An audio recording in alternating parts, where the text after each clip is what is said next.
Subscribe to my YouTube channel and click the bell icon for never miss another update. Thank you. Hello everyone, কেমন আছেন সবাই? আশা করি অনেক ভালো আছেন। সো আজকে আমি এসেছি ছোট্ট একটা টিউটোরিয়াল নিয়ে, যে আমরা কিন্তু প্রতিনিয়ত অনেক পিডিএফ ব্যবহার করা শুরু করেছি। পিডিএফ মানে পোর্টেবল ডকুমেন্ট ফরম্যাট। এই পোর্টেবল ডকুমেন্ট ফরম্যাট ফাইল আমরা সহজেই ল্যাপটপে, মোবাইলে বা আইপ্যাডে পড়তে পারি, এবং বর্তমানে কিন্তু এই পিডিএফটা এতই জনপ্রিয় যে এই ছোট্ট একটা সাইজের ফাইলে আপনি অনেকগুলো বই নিয়ে ঘুরতে পারবেন অ্যাকচুয়ালি। এই জন্য পিডিএফের ব্যবহারটা অনেক বেশি হয়ে গেছে। সো পিডিএফের অনেক সময় দেখা যায় যে বইয়ের আমাদের যখন আমরা নোট করি, ঠিক আছে, তখন দেখা যায় যে একটা পিডিএফের 1000 পৃষ্ঠা বা একটা পিডিএফের 2000 পৃষ্ঠা, ঠিক আছে, বিভিন্ন বড় বড় পিডিএফ হইতে পারে বইয়ের ক্ষেত্রে, যদি সেটা বই হয়। সো আমরা পিডিএফের সবগুলো পৃষ্ঠা হয়তো বা লাগবে না, বা কিছু পৃষ্ঠা আছে প্রিন্ট করতেই হবে এবং ওইটা নিয়ে আমাদের নোট করতে হবে, বা ওইটা টোটালি নোট হিসেবে রাখা যায়। সো সেই ক্ষেত্রে আমরা কি করতে পারি, পিডিএফের পৃষ্ঠাগুলো আলাদা করে আরেকটা পিডিএফ করতে পারি, যেটা আমরা পরীক্ষার আগে রিভাইজ করতে পারি। সো ব্যাপারটা শুধুমাত্র যে পরীক্ষা নিয়ে তা না, অনেক সময় অনেক গুরুত্বপূর্ণ কাজেও লাগে। যে আমরা থিসিস রিপোর্ট তৈরি করছি, যে পুরো সালের থিসিস রিপোর্টের সামারি করতে গেলাম আমি লাস্টের দিকে, আমার প্রত্যেক মাস থেকে কিছু ইম্পর্ট্যান্ট রিপোর্ট নিয়ে আমি আলাদা আরেকটা পিডিএফ তৈরি করে ওই রিপোর্টটা আমি দেখাইলাম আর কি। সো আজকে আমরা মেইনলি যে জিনিসটা দেখব সেই জিনিসটা হলো যে একটা পিডিএফ নিয়ে ওই পিডিএফের প্রয়োজনীয় ফাইলটাকে আলাদা করে, প্রয়োজনীয় পৃষ্ঠাগুলোকে আলাদা করে কিভাবে আলাদা আর একটা পিডিএফ বানাইতে হয় এবং কিভাবে হয়। সো এটার জন্য অনলাইনে অনেক ওয়েবসাইট আছে। তো সবচেয়ে ভালো ওয়েবসাইট আমার কাছে মনে হয়েছে যে smallpdf.com। এই জিনিসগুলো নিয়ে অনেকে আলোচনা করতে চায় না, আবার অনেকেই করে। যাই হোক, আমি দেখাই দিচ্ছি যে smallpdf.com/splitpdf এই লিঙ্কটা লিখলেই এসে যাবে। সো আমি এই লিঙ্কটা ডেসক্রিপশন বক্সে দিয়ে দেবো। So check the description box for visiting this website.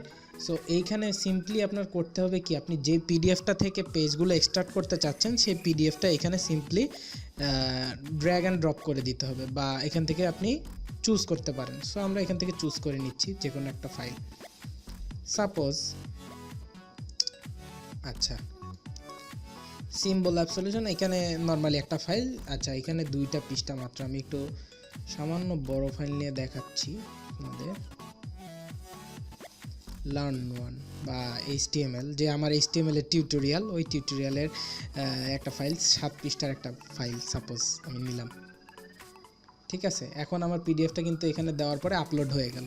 Upload হওয়ার পরে দেখেন এরকম একটা লাল চিহ্ন হয়ে যাবে। ঠিক আছে, আপলোড হওয়ার পরে ঠিক এরকম একটা ইন্টারফেস দেখতে পারবেন, এবং পাশে দেখতে পারবেন যে 2টা অপশন আছে। যে একটা হলো extract every pages into PDF. সেই ক্ষেত্রে হবে কি, আপনার একটা পিডিএফে যতগুলো পৃষ্ঠা আছে ততগুলো পিডিএফ তৈরি হবে। আর একটা আছে সিলেক্টেড পেজেস টু এক্সট্রাক্ট। এখানে দেখা গেছে যে একটা মানে মানে পিডিএফের আপনার সবগুলো পেজ দরকার নেই। সেই ক্ষেত্রে আপনার কি করতে হবে, যে কিছু বাছাইকৃত পেজ আলাদা করে পিডিএফ তৈরি করবেন।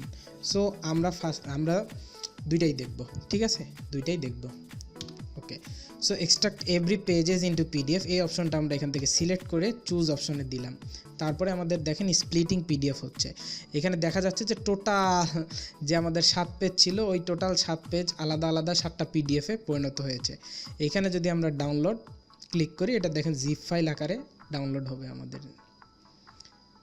জি, আমাদের ডাউনলোড হচ্ছে, উপর থেকে দেখতে পারতেছি আমরা ডাউনলোড হচ্ছে। ঠিক আছে, সো এইখান থেকে ডাউনলোড 100% হওয়ার পরে আমি এই ফাইলটাতে গেলাম, এবং এই ফাইলটা এখানে আছে।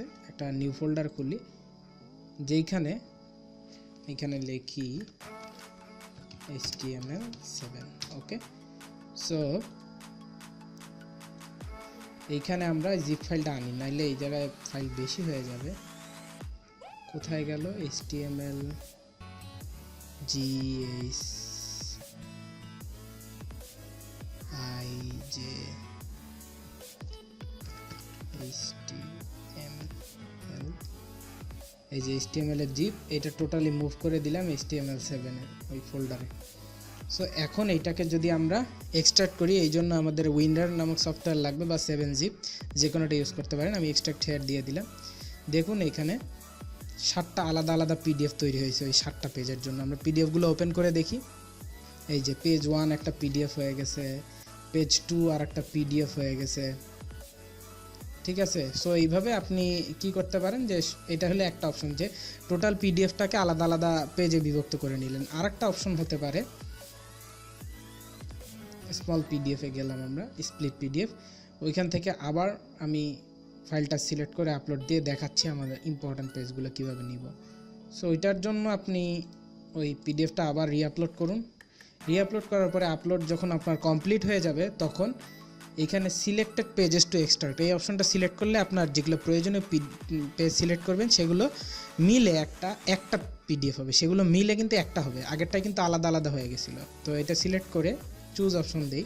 সো এখান থেকে চুজ অপশন দেওয়ার পরে আমি দেখতে পারতেছি যে এখানে 7টা পৃষ্ঠা শো করতেছে। আমি কোন কোন পেজ আমার লাগবে, সাপোজ আমার লাগবে 2 নম্বর, 3 নম্বর এবং 5 নম্বর পেজ, এই 3টা পেজ মিলে একটা পিডিএফ চাচ্ছি আমি। এই 3টা পেজে ইম্পর্টেন্ট জিনিস বা আমার জানার জিনিস আছে। সো এখান থেকে সিলেক্ট করার পর নিচে স্প্লিট পিডিএফ, এখানে দেখেন 2, 2, 3, এখানে দেখাচ্ছে যে 2 থেকে 3 নম্বর পেজ এবং 5 নম্বর পেজ, এই 3টা পেজ মিলে একটা পিডিএফ আপনি তৈরি করবেন। সো স্প্লিট পিডিএফ এই অপশনটাতে ক্লিক করুন।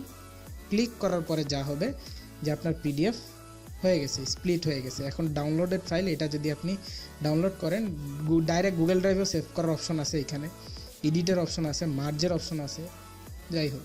সো এখানে দেখতে পাচ্ছেন আপনার ডাউনলোড হয়ে গেছে। সো সিম্পলি পিডিএফ আকারেই ডাউনলোড হয়েছে। আমরা ডাবল ক্লিক করে ওপেন করি, দেখা যাবে যে এইখানে আমার ইম্পর্ট্যান্ট পেজগুলো 2, 3 এবং 5 নম্বর পেজগুলো কি হয়েছে, মিলে একটা পিডিএফ তৈরি হয়েছে। আসতেছে জিনিসটা, মেবি এই লোডিংয়ের সময় নিচ্ছে, আমি লোকালি ওপেন করে দেখাচ্ছি, নো প্রবলেম। এটা যেখানে আছে ওই ফোল্ডারে ঢুকলাম আমরা, এবং এই যে এই জায়গায়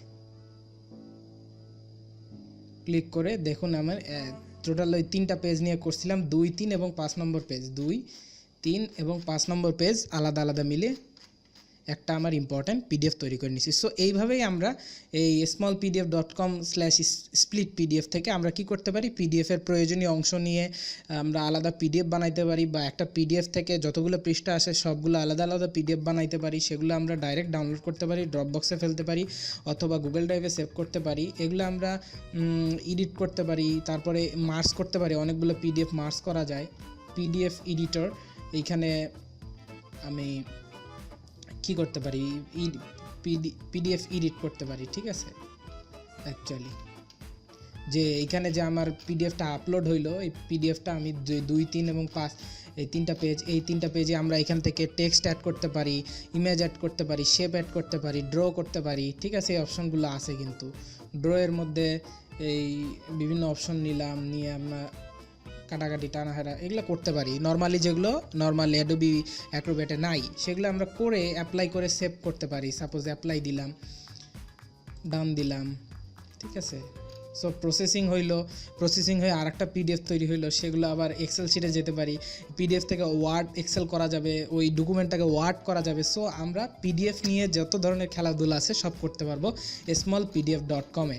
সো আমার রিকোয়েস্ট থাকবে, যারা পিডিএফ নিয়ে এরকম ঝামেলায় আছেন তারা স্মল পিডিএফে যান, পিডিএফ এক্সট্রাক্ট করুন, আপনার পিডিএফকে প্রয়োজনীয় উপলব্ধিকর অবস্থায় ব্যবহার করুন। মানে বেশি কঠিন বাংলা হয়ে গেল, মানে যেভাবে চান ওইভাবে আপনার পিডিএফগুলো সাইজ করে নিতে পারবেন এবং ব্যবহার করতে পারবেন।